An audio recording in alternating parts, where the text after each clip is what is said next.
La emergencia sanitaria por la pandemia de COVID-19 ha terminado, así lo anunció este mes la Organización Mundial de la Salud.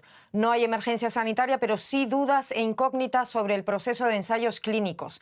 Dudas sobre datos que aparentemente se modificaron o desaparecieron de los protocolos en al menos un caso concreto en Argentina. Argentina fue uno de los países latinoamericanos, por cierto, que más estudios clínicos realizó.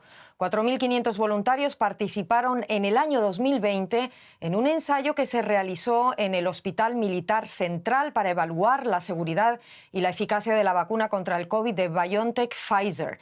Distribuidos aleatoriamente en grupos, los participantes recibieron la vacuna o un placebo.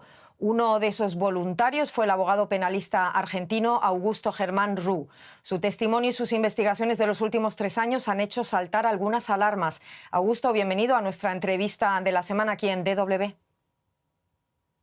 Muchísimas gracias, Ana Plasencia, por darme una oportunidad de estar en tu programa. Y bueno, aquí me encuentro para responder todas las preguntas que sean necesarias. Augusto, te ofreciste como voluntario para participar en ese ensayo clínico de fase 2-3 de la vacuna contra el COVID de BioNTech Pfizer.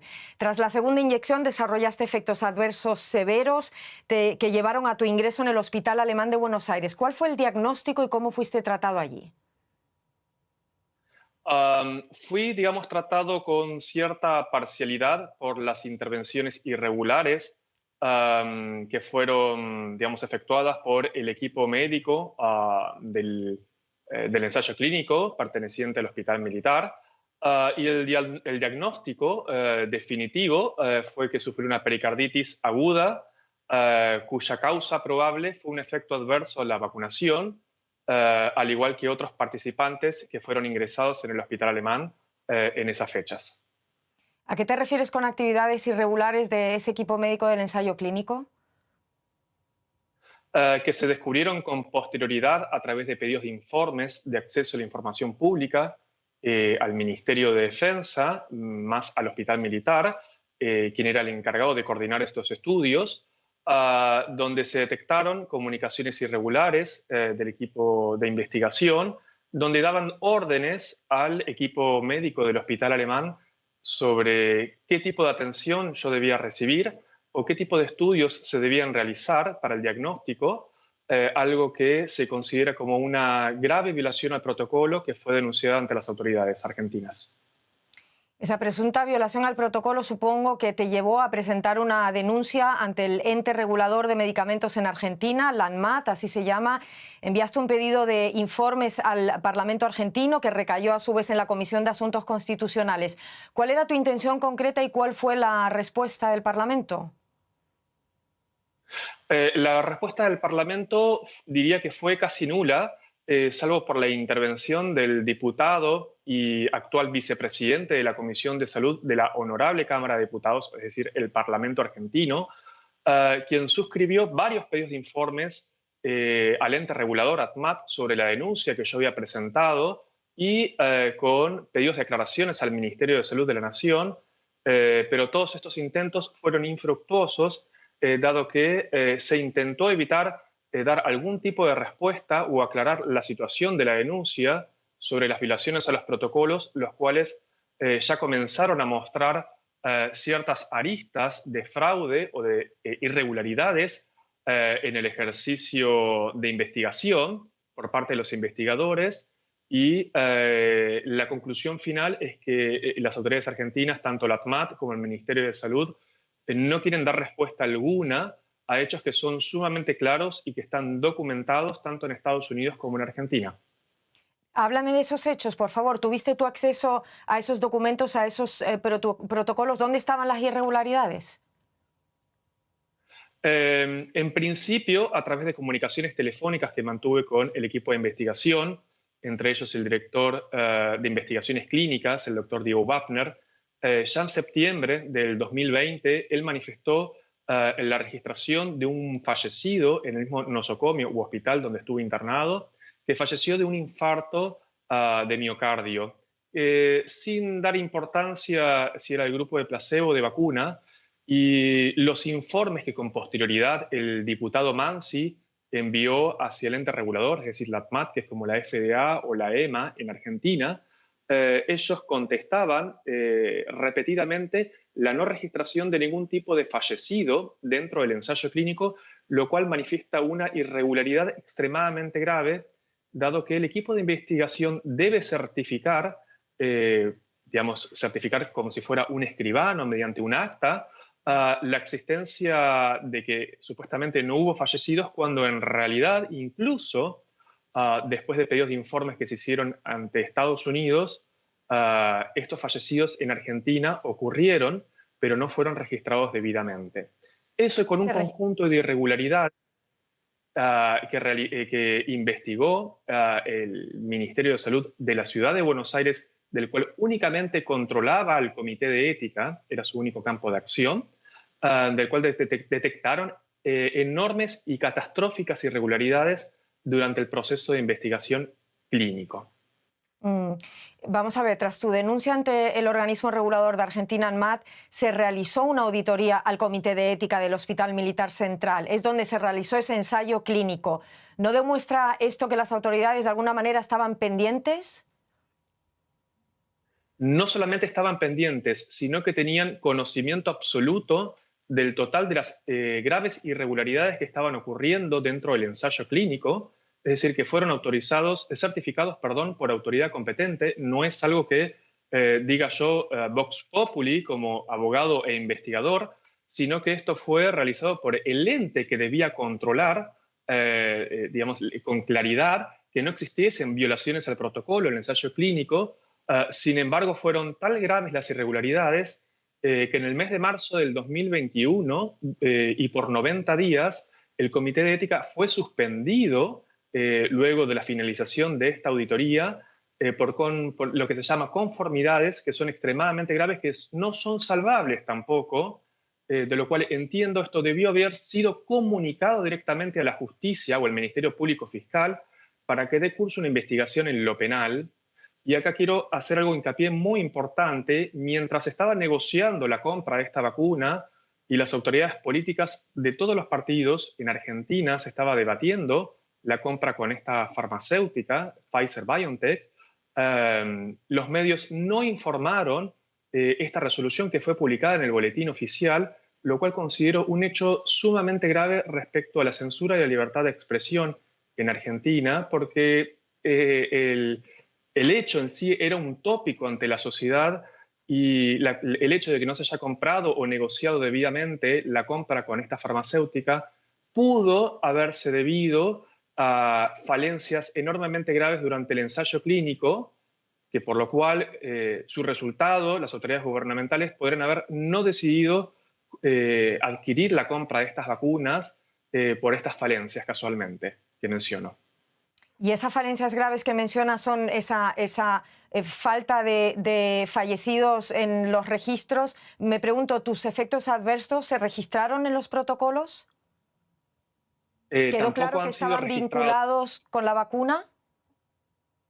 Exactamente. De hecho, yo tuve una junta médica que realizó la doctora Gemma Torrell en España, el doctor Jean Ramón Laporte, dirigido por el doctor David Healy de la Universidad de McMaster en Canadá, del cual determinó que yo sufrí una pericarditis aguda, de la cual no fue tratada en su debido tiempo, de la cual la documentación posterior que fue desclasificada por el Ministerio de Defensa, entre ellos el contrato de carácter militar que debió haber sido suscrito por el Ministerio de Salud y fue suscrito, sin embargo, por el Ministerio de Defensa a través de un secreto de Estado de carácter militar, del cual no se puede comprender desde su estructura jurídica, porque no había ninguna autorización parlamentaria para poder suscribir un contrato de estas características, según la ley de ministerios, perdón que sea repetitivo.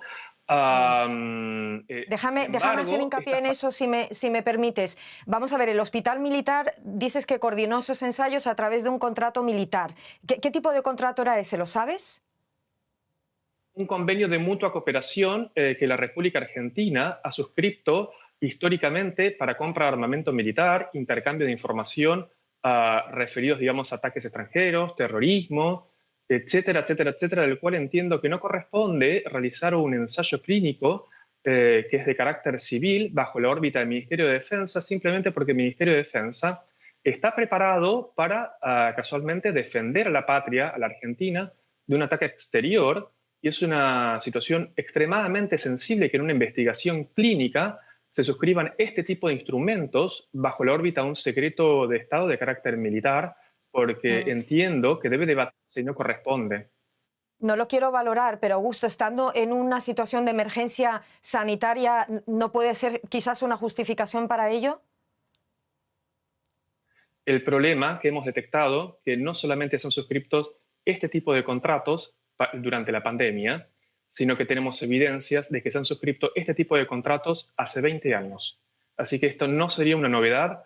Esto lo pueden buscar incluso por internet mediante búsquedas a través del sindicato ATE, cuyo líder ha manifestado que se han suscrito 600 convenios de mutua cooperación en la República Argentina en los últimos 20 años, por lo menos. Así que esto no sería una cuestión extremadamente vinculada a la pandemia, sino una práctica habitual a través, digamos, que se realizan estos ensayos clínicos con las farmacéuticas dentro del hospital militar. O sea, esto no sería una novedad en la República Argentina, lo cual es grave porque se pueden haber agudizado ciertas prácticas que no son habituales para este ensayo clínico en medio de una emergencia. Entonces, mi pregunta es, ¿pueden suspenderse las garantías, digamos, que tiene un participante dentro de un ensayo clínico debido a una situación de emergencia sanitaria? Bueno, eso es lo que yo presenté, digamos, como una pregunta al Parlamento para que pueda ser debatido, porque creo que necesitamos respuestas urgentes e inmediatas, porque estamos hablando incluso de registros que desaparecieron dentro del ensayo clínico, falta de acreditación del Comité de Ética para realizar este ensayo y de subregistro de eventos adversos, como por así decirlo, de más de 50 participantes, del cual siempre hay una estadística del cual uno puede considerar que existió un error, pero aquí uno puede sospechar que ha existido un dolo eventual en ocultar este subregistro de eventos adversos. Perdóname, ¿has visto esa falta de participación o de registros de esos otros 50 participantes? También me gustaría centrarme en tu caso concreto por ese acceso que tuviste a los informes. Si tuviste acceso a los informes, significa que estaban abiertos al público. Fueron abiertos a través de una resolución firmada por el juez Dr. Mark T. Pittman en Estados Unidos, donde pudimos acceder desde Estados Unidos a toda la información cargada de una empresa que se llama ICON, que carga todos los reportes, un seguimiento, una trazabilidad de los participantes o los voluntarios que participaron. Del cual aparece... Dime. Perdón, esto es importantísimo. Una fallecida que sufre un accidente cerebrovascular el día 29 de septiembre y sin embargo las autoridades regulatorias en Argentina en el mes de enero, el 27 de enero, informan ellos que no registraron ningún fallecido ni por placebo ni por la vacuna, lo que podría estar constituyéndose un delito de acción pública en la República Argentina vinculado a una falsedad ideológica a instrumento público por parte de los médicos que firmaron esas certificaciones de que no existieron muertos, y al estar alertado el ente regulador, es decir, la ATMAT, estamos hablando de un encubrimiento agravado porque debieron haber comunicado a la justicia en lo criminal esta situación. Esa es, digamos, de la gravedad de los hechos que estamos hablando en Argentina. ¿Qué crees que hay detrás de todas estas irregularidades? ¿Se violaron esas reglas que garantizan la seguridad de un ensayo clínico o va más allá? ¿Con qué te quedas? Yo creo que han violado enormes reglas que hacen al protocolo, a la Convención de Helsinki, en este caso, máxime aún cuando yo incluso hago una denuncia referente a mis efectos adversos. Recordemos que el director de este estudio, el doctor Fernando Pollack, se presenta y acredita sus credenciales como médico infectólogo y pediatra, y él, sin embargo, en mi caso, en mi situación, algo que incluso pude ver en la trazabilidad de otros voluntarios, él declara que yo padezco una enfermedad psiquiátrica de carácter constitutiva cuando él no tiene matrícula habilitante para poder dar semejante diagnóstico, no está habilitado por las autoridades sanitarias en Argentina y a su vez no se cumplió con el método científico para dar este diagnóstico, lo que constituye, lo que creo yo, en una violación clara a los derechos humanos de los participantes en la República Argentina. Y yo creo que Argentina se ha constituido como un centro internacional donde se hacen ensayos clínicos, donde puedo sospechar que utilizan la estructura de la República Argentina a sabiendas que las autoridades regulatorias no tienen el poder de control y de policía para fiscalizar estos ensayos clínicos y donde no toman decisiones en base como en su rol de contralor o de policía referente a las personas que tienen que realizar estos ensayos clínicos o a las autoridades que tienen que realizar estos ensayos clínicos. Yo Augusto, creo que exigen al país porque es tierra literal. Nombras a Fernando Pola, que es el investigador principal y el director de ese ensayo clínico. Nosotros nos intentamos poner en contacto con él a través de un email. Le hice preguntas sobre, por ejemplo, ese diagnóstico de ansiedad severa que tuviste, que de repente apareció en el informe. Le pregunté sobre la resolución tomada por el Comité de Ética del Gobierno, de la cual hemos hablado hoy, de Buenos Aires, que suspendió de forma temporal la licencia del comité a cargo de la investigación del Hospital Militar. También le pregunté sobre esas dudas que generan tus registros médicos. Lamentablemente, quiero destacar eso, no obtuvimos respuesta al cierre de emisión de esta entrevista. Última pregunta, y te pido una respuesta breve. ¿Crees que todo lo que ha ocurrido, desde tu punto de vista, excede al ámbito de la farmacovigilancia de las vacunas COVID-19 en Argentina? No, definitivamente no. Y debo reconocer que el ente regulador en Argentina tiene un instituto de alimentos que es impecable, que es excelente, pero en la parte de medicamentos realmente es muy pobre y creo que puede estar en peligro la farmacovigilancia de los medicamentos en general, dado que el ATMAT solamente hace control, él mismo lo han dicho ellos públicamente, de la documental y no hacen control a través de ensayo clínico de formulaciones, como se hacía antiguamente en el país, referente a todos los medicamentos que se importan o que incluso se producen en la República Argentina. Y esa no es una respuesta, una explicación que dar yo del por qué está sucediendo esto, pero creo que necesitamos urgente un debate parlamentario para poder comenzar a modificar estas prácticas que ponen en peligro no solo la salud pública argentina, sino que al ser un centro de investigaciones en nuestro país puede estar poniendo en peligro la salud de Occidente referente a la farmacovigilancia de los medicamentos. Necesitamos urgente que las autoridades regulatorias comiencen a fiscalizar y controlar y no hacer solamente un control de auditoría, porque el control de auditoría es solamente declarativo. Si no tenemos un control de fiscalización y de policía, cualquier cosa puede estar sucediendo con los medicamentos que los argentinos consumimos y que Occidente, cuando los prueba en nuestro país, pueda estar ocurriendo. Augusto Germán Rux, me das material para muchísimas entrevistas más, pero por esta vez lo tenemos que dejar ahí. Muchísimas gracias por tu disposición y tu tiempo. Un saludo hacia Buenos Aires. Gracias. Muchísimas gracias por su atención y por darme este espacio para poder manifestarme libremente. Agradecidos a ustedes.